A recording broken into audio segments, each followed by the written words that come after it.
Whenever you're dealing with any kind of vehicle, safety is of course paramount. I mean, we don't want anyone to get hurt. And when it comes to railroads, of course the most recognizable safety device is the simple, humble railroad crossing. It comes in a lot of forms, and we often take it for granted these days since it's such a regular thing, but there was a time when it wasn't so common. In the early days, you didn't really see them at all. But now there's standards in place, allowing for these signals to warn people of when there's a train coming. Because if there's a train coming, you have to stop. Let me stress this. You have to stop. Well, they got out of the car at least, so... If the signal is blaring at you with big ol' lights and a gate, stop!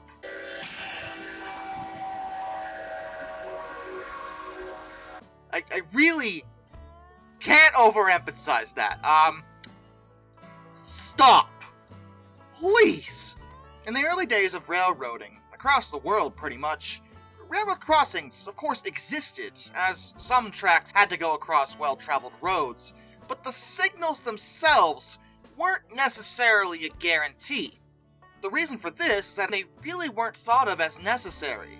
For one thing, cars just flat out didn't exist at the time, so people got around on foot, on horseback, or horse-drawn carriages. Now you might be saying, shouldn't they also be warned? Well, the difference here is that for one thing, a slow-moving person, horse, or carriage is more likely to actually see and or hear a train coming. They wouldn't be distracted by the sounds of a car engine or their stereo system bumping out the latest hot track. Casey Jones climbed in a cabin.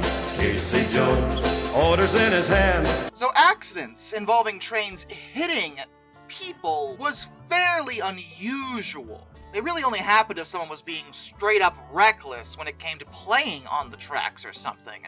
In terms of travelers, such accidents were so unusual that it was hardly thought that any kind of signaling system was necessary at the time. But when cars came into the picture, things changed. Cars were faster, for one, and a lot of people started having them. And people, being people, can sometimes be complete idiots. And some people thought it would be a good idea to try to race the train across tracks. This is a critical mistake.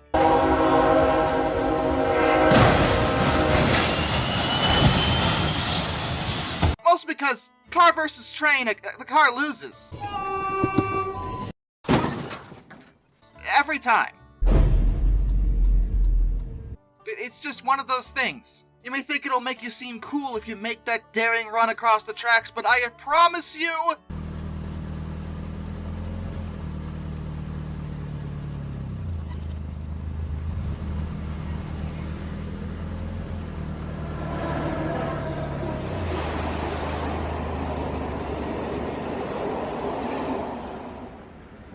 don't actually do that.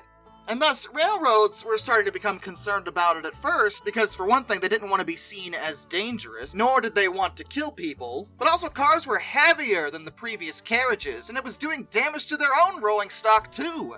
It wasn't like they didn't necessarily have any options, but the options weren't readily available. Technically, the earliest gates for tracks existed as far back as 1870. But, as was the case for a while, the railroad's first solution was to literally pay someone to sit at the level crossings, acting as a guard, and literally keep people from going over the tracks until the train had safely passed by. But the problem with this is it simply wasn't cost effective. They had to pay a whole bunch of extra employees for this particular practice, and it was getting expensive. There had to be a solution, and eventually one was presented to them. In the 1930s, automated gates started appearing. These would know if a train was coming and automatically drop to keep people from crossing. It didn't prevent everyone from attempting to do it, but it was a significant safety measure that probably saved a whole bunch of lives. And these weren't the only types of signals. There were also wigwag railroad crossing signals, so named because they swung back and forth when they were activated. These dated back to about 1914, and usually were driven by a pair of electromagnets. You don't see these very often anymore, purely because they don't actually block the tracks. Yeah, the movement does make it very clear that, hey, there's a train coming, but it doesn't actually block things off. And even if they were paired with gates, nowadays most crossings use lights. The first automated flashing red light railroad crossing signal appeared in 1913, and it was during that time that they also started using the crossbuck, which is the X-shaped sign, inspired by the skull and crossbones, which is a universal symbol for danger. Many other countries have similar signs, though they all are a bit unique, and over time there's been new legislation put in place that makes it mandatory for certain crossings to be handled in a standardized, specific way, usually based on how much traffic there is on that crossing, taking into account both the railroad traffic and the vehicle traffic. This type of legislation became very, very, very necessary over time, especially in America, because frankly, more people were starting to drive cars. With more cars on the road, it meant that there was way more chance of a train actually hitting those cars. And by chance for the train to hit them, I mean chance for somebody to decide to be a complete fool. Again, cannot overemphasize how bad of an idea it is to cross when the signal is going off. Do not actually do that!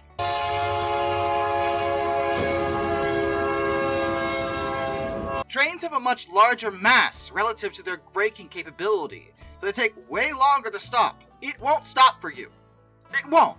I'm just telling you now. You're gonna get leveled at the level crossing. Hey, I kind of like that. Maybe that should be the new safety slogan. You're gonna get leveled at the level crossing.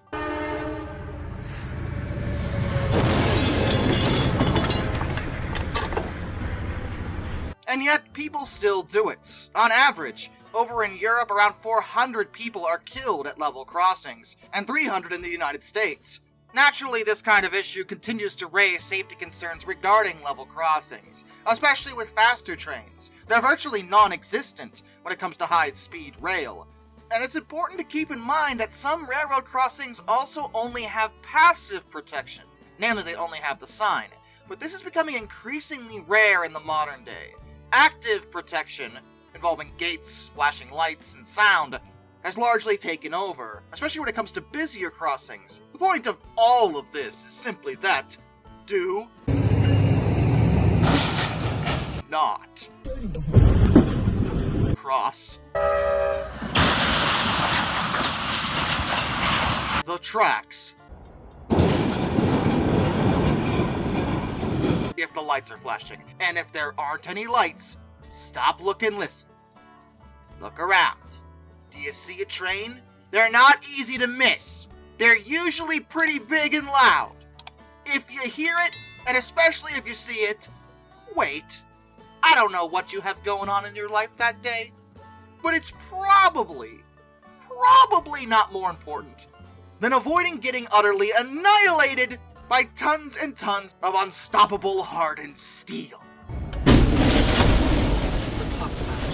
That's where I'm at with it. I think most of y'all would agree. Stay safe, everybody.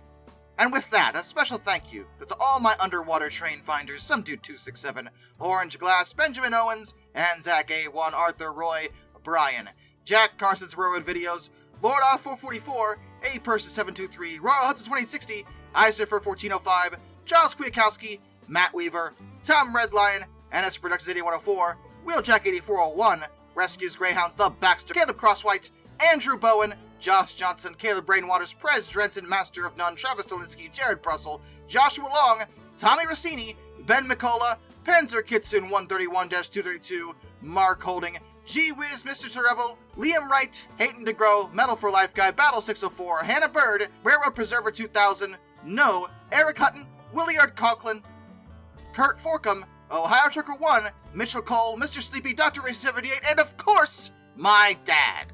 Till next time, this is Darkness, and I bid you all a fun farewell.